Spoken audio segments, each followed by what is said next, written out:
Hello students, welcome you in my class. Today I will discuss you the third part of electricity, in which I started with the some points. First one is Ohm's law.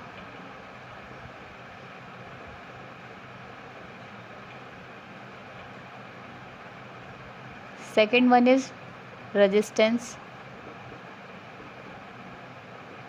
And third one is resistivity.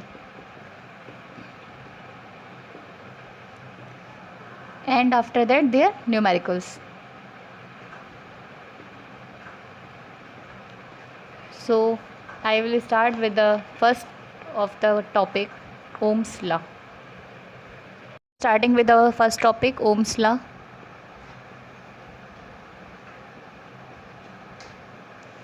Ohm's law में क्या होता है, किसी भी conductor में जो current flow करती है वो डायरेक्टली प्रोपोर्शनल किसके होती है, पोटेंशियल के। ये बताया था ओम्स ने। ओम्स ने कहा था कि जितना ज़्यादा उसका पोटेंशियल होगा उतना ही ज़्यादा करंट उस कंडक्टर में क्या करेगी, फ्लो करेगी। That means I is directly proportional to we.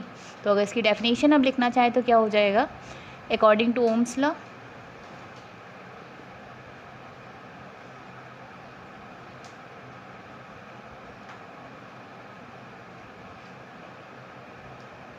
current flowing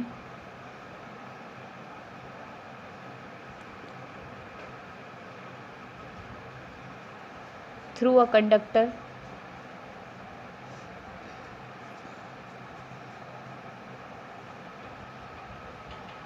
is directly proportional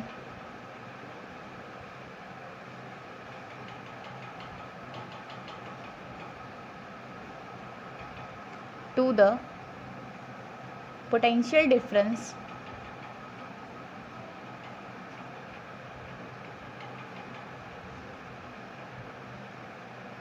applied their ends। इसके साथ इन्होंने ये भी कहा था कुछ फिजिकल कंडीशंस हमारी क्या होनी चाहिए, सेम होनी चाहिए, provided that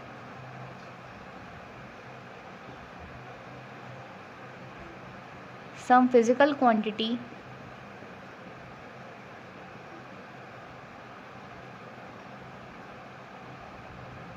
remains same।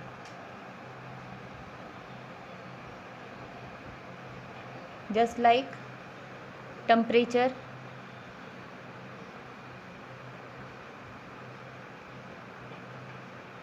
pressure, etc। तो ओम्स ने ये कहा था कि अगर किसी भी कंडक्टर में जो करंट फ्लो कर रही है वो डायरेक्टली प्रोपोर्शन किसके होगी, पोटेंशियल के होगी। बस उसके लिए कुछ कंडीशंस आपकी क्या होनी चाहिए, सेम होनी चाहिए। जैसे कि आपका टेम्परेचर, प्रेशर, ये सारी कंडीशन सेम हो रही है। ऐसा नहीं कि टेम्परेचर चेंज होता रहे तब भी ये कंडीशन फॉलो करेगी, तब ये कंडीशन आपकी फॉलो नहीं करेगी। तो इसमें हम देखते हैं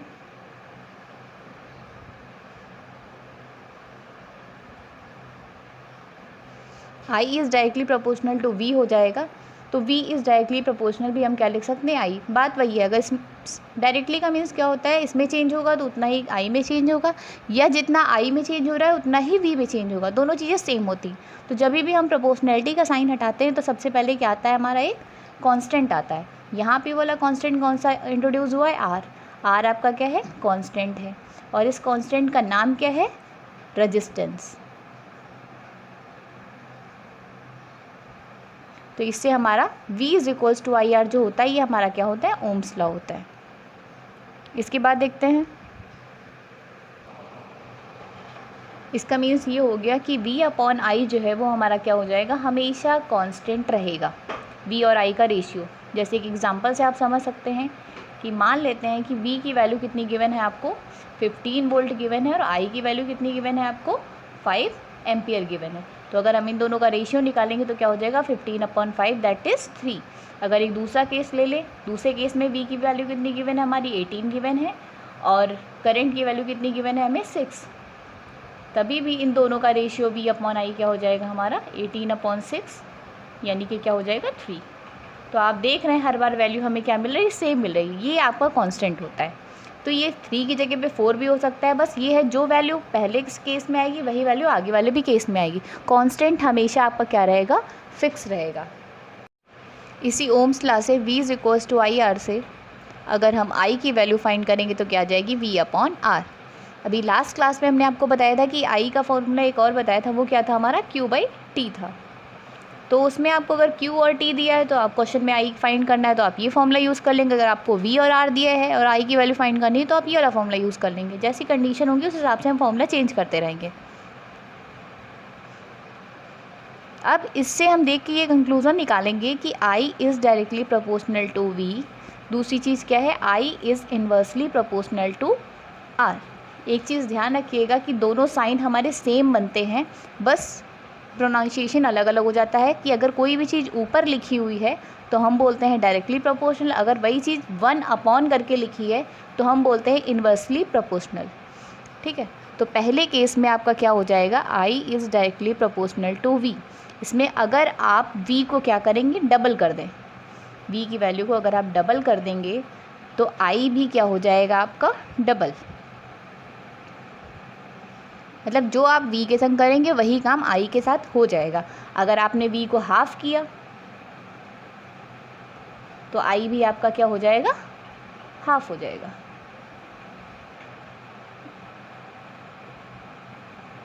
दूसरा केस आपका क्या है, I is inversely proportional to R।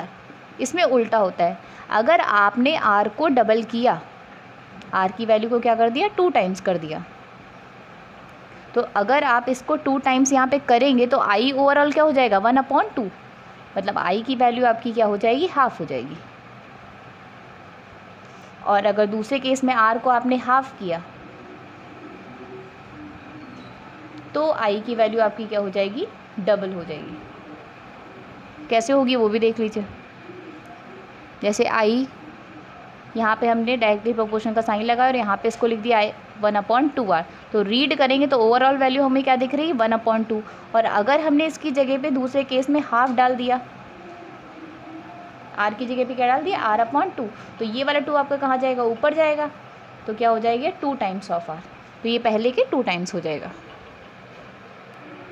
इसके बाद हम देखते हैं अगर ग्राफ प्लॉट करने को अगर आ जाए, ग्राफ किसके बीच में, V और I के बीच में, यही ओम्स लॉ का ग्राफ भी आता है आपका पेपर में, तो आप कैसे उसको ड्रॉ करेंगे।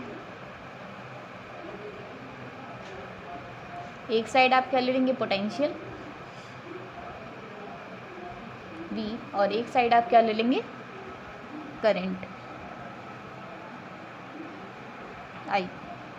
तो अभी आपने देखा था कि V is directly proportional to I, तो वैल्यू पुट करते रहिए। अगर I की वैल्यू आपने 2 पुट की तो V भी आपको कितना मिलेगा, 2। और I की वैल्यू अगर आपने 4 पुट की तो V की वैल्यू भी आपको क्या मिलेगी, 4 मिलेगी। अगर आपने I की वैल्यू 6 पुट की तो V भी आपको क्या मिलेगा, 6, क्योंकि दोनों क्या है आपके डायरेक्टली प्रोपोर्शनल है। तो आप वैल्यू डालना स्टार्ट करिए। मान लीजिए आपका ओरिजिन है 0, ये 2 है, 4 है, 6 है, यहाँ पे 2 है, 4 है और ये 6 है। तो पहला पॉइंट हमारा हो जाएगा 2,2, यानी आपको कौन सा पॉइंट मिलेगा, ये 2 है, ये आपका 4 है और ये आपका है 6, 2, 4 और 6। तो 2,2 आपको पॉइंट ये वाला मिलेगा। दूसरा पॉइंट आपका क्या है, 4,4, यानी आपको ये वाला पॉइंट मिलेगा। 6,6 पे जाएंगे तो आपको कौन सा पॉइंट मिलेगा। तो अगर आप इसको ड्रॉ करेंगे तो आपको एक स्ट्रेट लाइन मिलेगी। ठीक है, तो V और I के बीच में जब भी आप ग्राफ प्लॉट करते हैं वो हमेशा स्ट्रेट लाइन आपको मिलती है, जो कि कहाँ से पास होती है, ओरिजिन से। इसी को हम लोग क्या बोलते हैं, अगर आपका ये कंडीशन सेटिस्फाई करेगी तभी ओम्स लॉ फॉलो होगा। अगर आपका ग्राफ थोड़ा से भी इधर उधर हो गया तो वो आपका ओम्स लॉ को फॉलो नहीं करेगा। और जो कंडक्टर्स ओम्स लॉ को फॉलो करते हैं उन्हें हम लोग क्या बोलते हैं, ओहमिक कंडक्टर बोलते हैं। जो भी कंडक्टर ओम्स लॉ को फॉलो करेंगे, और जो फॉलो नहीं करते हैं उन्हें हम लोग क्या बोलते हैं, नॉन ओहमिक।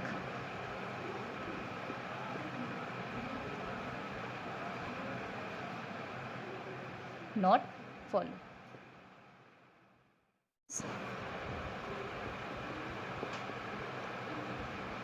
रेजिस्टेंस आपका क्या होता है, रेजिस्टेंस का मतलब होता है कि करंट के फ्लो को क्या करना, रोकना।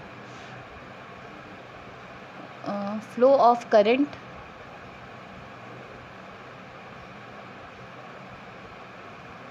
को क्या करना, अपोज करना, रोकना। ये प्रॉपर्टी क्या कहलाती है आपकी, रेजिस्टेंस कहलाती है। तो इसकी अगर डेफिनेशन लिखना चाहें तो आप क्या लिखेंगे, the property due to which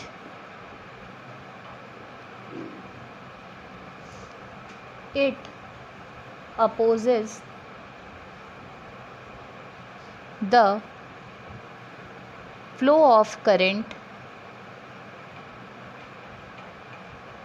is known as resistance.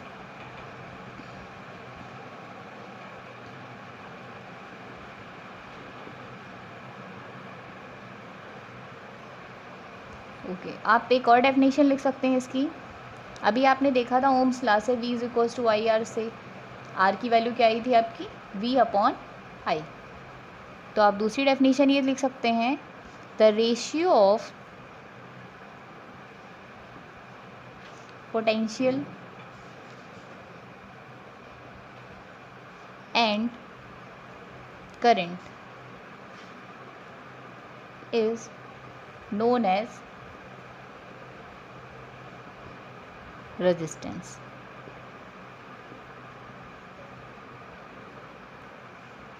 तो रेजिस्टेंस आपने लिख लिया था V/I। अब आते हैं इसकी यूनिट पे।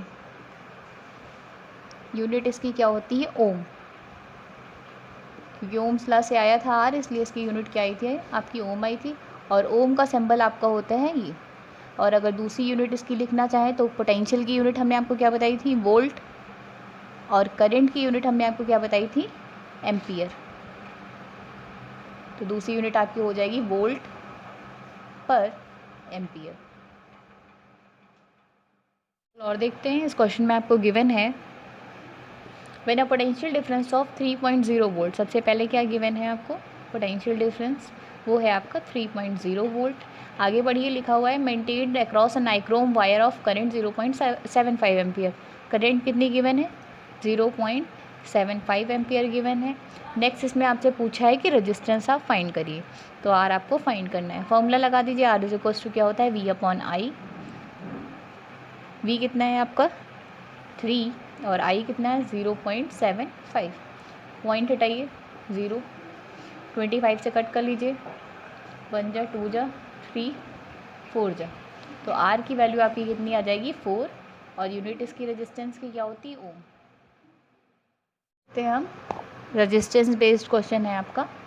इसमें गिवन है potential difference between 2 points of a wire carrying 2 ampere current. Question को बहुत ध्यान से पढ़िएगा, क्योंकि ऐसे पढ़ने में लग रहा है कि पोटेंशियल डिफरेंस बिटवीन 2 पॉइंट्स मतलब ये पोटेंशियल डिफरेंस की वैल्यू गिवन है, बट ऐसा नहीं है। इसमें लास्ट में क्या लिखा है, 2 एम्पियर ऑफ करंट। आप यूनिट देख के भी आइडिया लगा सकते हैं कि करंट की वैल्यू गिवन है आपको या फिर पोटेंशियल की वैल्यू गिवन है। तो ये 2 एम्पियर आपका करंट हो गया। इसके बाद देखो लिखा हुआ है 0.1 वोल्ट, यानी पोटेंशियल डिफरेंस की बात अब की गई है। तो V = कितना हो गया हमारा 0.1 वोल्ट। और फाइंड आपको क्या करना है, रेजिस्टेंस फाइंड करना है। तो अभी आपने फॉर्मूला पढ़ा था, R = क्या होता है हमारा, V/I होता है। V है आपका 0.1 और करंट आपका कितना है 2 है। तो अब आप इसको सॉल्व कर लीजिए। इसको सॉल्व करने पे आंसर क्या आएगा, 0.05। R की यूनिट हमने आपको क्या बताई थी, क्या होती है, ओम। तो आंसर आपका कितना आ गया, R = 0.05 ओम। यूनिट लिखना बिल्कुल मत भूलिएगा।